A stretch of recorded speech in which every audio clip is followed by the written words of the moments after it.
नमस्ते, मेरा नाम माजिल व्यास है और मेरे साथ मेरे कॉलेज के सहमित्र ओमकार भी मौजूद हैं। और आज हम आप लोगों के सामने एक बहुत खूबसूरत और कहानियों से भरे राज्य की बात करने जा रहे हैं। तो आइए शुरू करते हैं।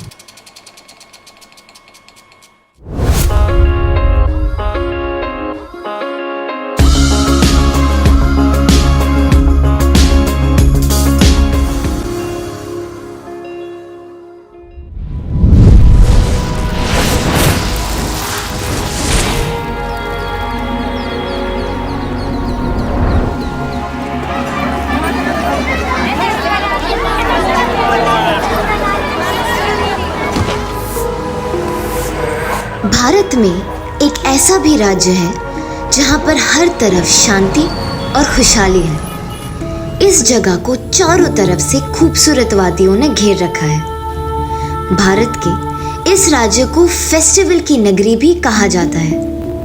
हम बात कर रहे हैं हिंदुस्तान के खूबसूरत राज्य नागालैंड के बारे में। नागालैंड राज्य भारत के नॉर्थ ईस्ट में स्थित है और इसकी राजधानी कोहिमा जिला है।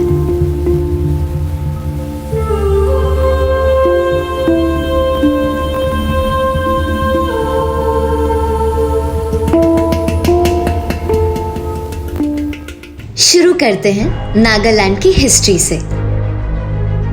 पूर्व काल में यह लोग बहुत बड़े योद्धा हुआ करते थे। 1845 में अंग्रेज नागालैंड में दाखिल हुए और नागा आदिवासियों का ब्रिटिश सत्ता से संघर्ष शुरू हुआ।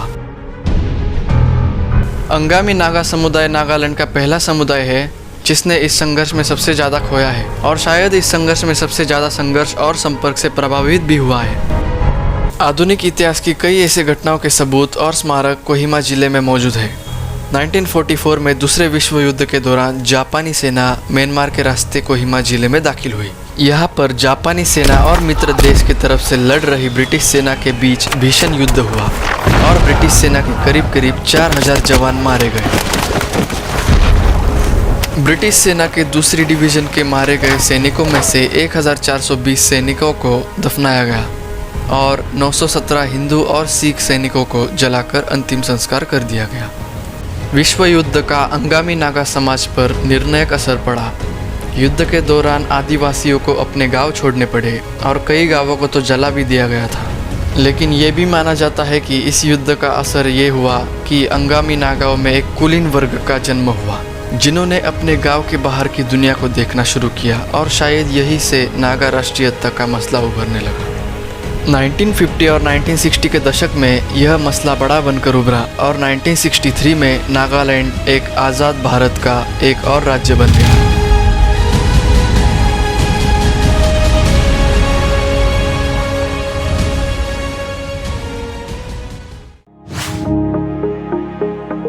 नागालैंड में 70% लोग खेती करते हैं। इनकी मुख्य फसलों में चावल, मक्का, दाल, नागा मिर्च की फसलें आती हैं और बाकी के समय वह लकड़ियों के बर्तन और घर में इस्तेमाल होने वाली वस्तुएं बनाते हैं।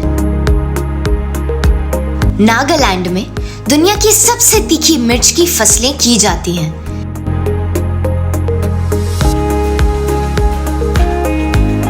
पारंपरिक रूप से नागा लोग गांव में रहते हैं। इनका मुख्य धंधा है जंगली जानवरों का शिकार करना। ये अपने घर बांस के लकड़ियों से बनाते हैं और इनकी वीरता को देखकर ही इनकी शादी तय की जाती है। नागालैंड में 17 प्रमुख जातियां हैं जो कि क्षेत्र के हिसाब से बांटी गई हैं। इन सब के रीत रिवाज, खान पान, रहन सहन सब कुछ अलग अलग है, किंतु पर्वतों पर रहने के कारण सभी नागा कहलाए जाते हैं। सभी जनजाति की अपनी अपनी अलग भाषाएं हैं। जनजातियों की बोलियां सब नहीं समझ पाते।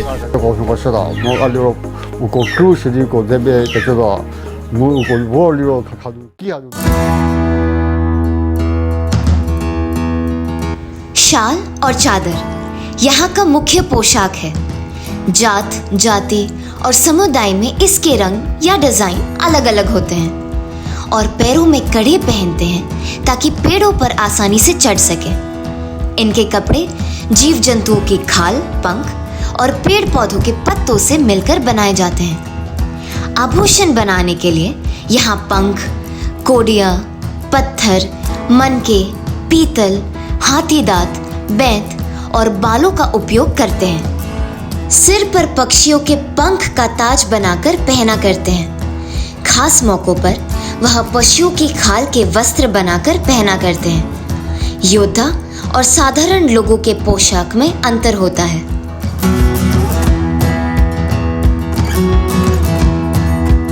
नागालैंड में लोग अभी भी पुराने जैसे घरों में रहते हैं। इन घरों की दीवारें लकड़ियों की बनी होती है और ऊपर से छप्पर डाला जाता है। परंपरागत नागा रसोई बनाई जाती है, जिसमें चूल्हे के ऊपर मांस मसाले रखने के लिए एक झूला होता है।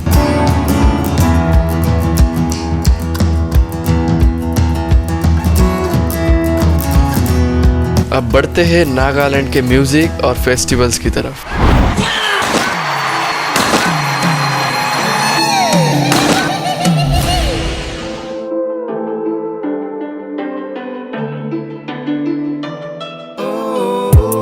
नागालैंड के निवासी स्वभाव से ही संगीत और उत्सव प्रेमी हैं। कोहिमा और फेक जिले में अंगामी जाति का सेकेरे नई उत्सव फरवरी महीने में 10 दिन तक चलता है। प्रतिदिन खेल, संगीत, नृत्य और समारोह आयोजित होता है। इस दौरान खेती के सभी काम बंद रहते हैं। मोकुकचुंग जिले में खेती के बुआई के बाद मोकुकचुंग उत्सव होता है।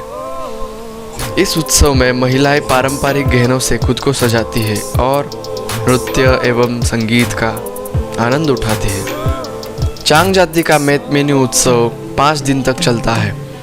उस दौरान वो आत्माओं के लिए प्रार्थना करना, नृत्य करना, संगीत आयोजित करना इत्यादि सब करते हैं। कोन्यांग जनजाति के लोग नव वर्ष के स्वागत में ओलिंग उत्सव मनाते हैं।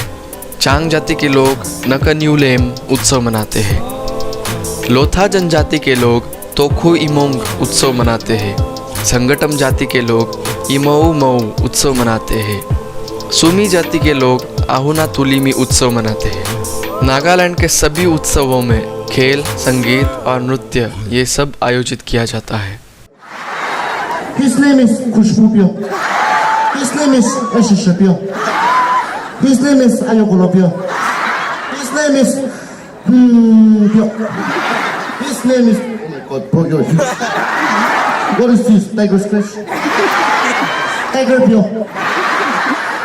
Oh.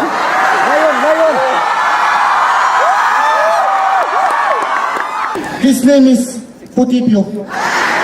And here the last one, Kuchungbyo Lapai. Kuchungbyo.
ये सभी उत्सव प्रकृति और फसलों से जुड़े हुए हैं तथा खुशियाँ मनाने का एक और अवसर प्रदान करते हैं।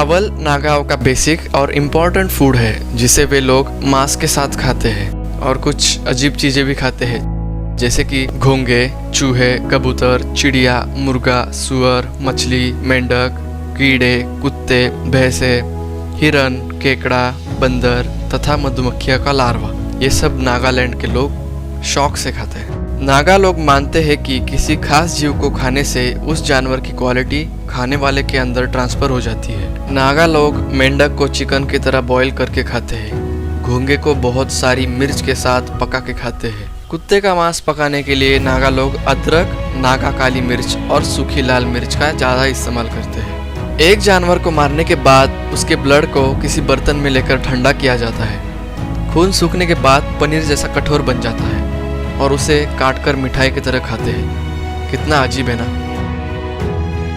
नागालैंड में प्रेग्नेंट लेडी को भालू यानी बेर खाने के लिए इजाजत नहीं है, क्योंकि प्रेग्नेंट लेडी ने भालू को खाया तो होने वाले बच्चे में उसकी क्वालिटी आ सकती है और बच्चा थोड़ा स्टूपिड और हिंसक बन सकता है। ये नागा लोगों का मानना है। On this very special day, we'd like to thank you all for joining.